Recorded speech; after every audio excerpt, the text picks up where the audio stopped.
focus of what I do is looking at biogeochemical cycling in forested ecosystems. As a soil scientist, I focus on the soil component, but the framework for our research is whole ecosystem response to disturbances. That disturbance can be environmental issues like acid rain, climate change, or it can be management issues like harvesting and other disturbances in ecosystems. The big question is, what are the underlying mechanisms that drive ecosystem response to a changing chemical and physical climate?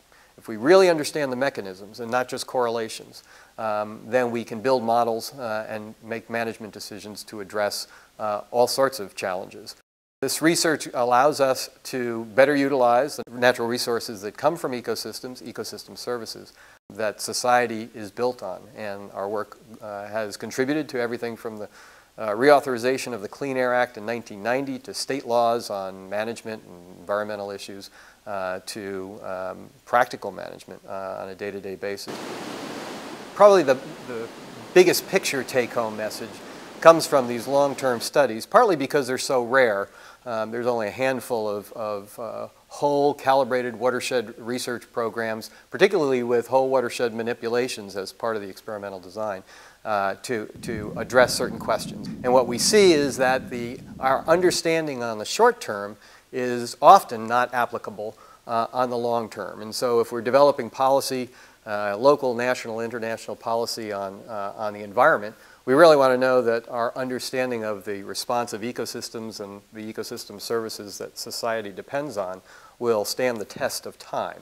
Much of the work is, in fact, in Maine. And so the answer to the question of how does this relate to my life relative to Maine citizens and managers and policy leaders is this is what's happening in your backyard, and this is what supports the economy that we all live in.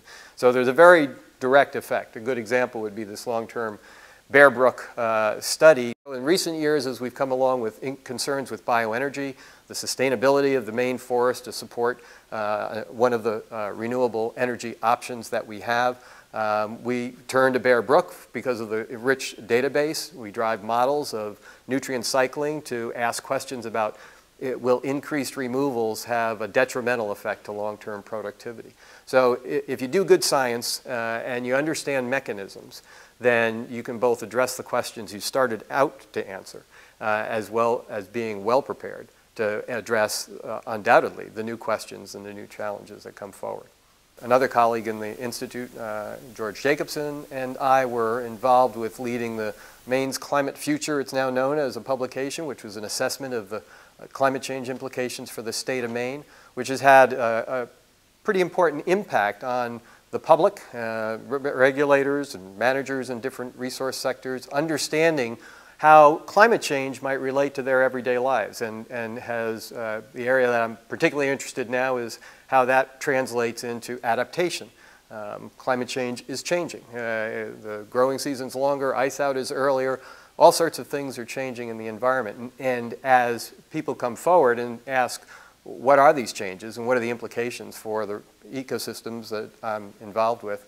Hopefully some of the science that we do, and unquestionably some of the science we do in the Climate Change Institute, can address those kinds of concerns.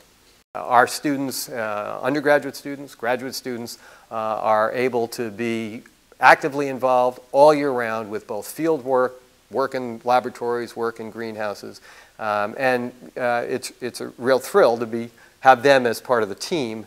And it's even more of a thrill when they go off and they're all around us in society here in Maine and reflect fondly about A, what they learned here and how they're applying it, and B, how much fun it was.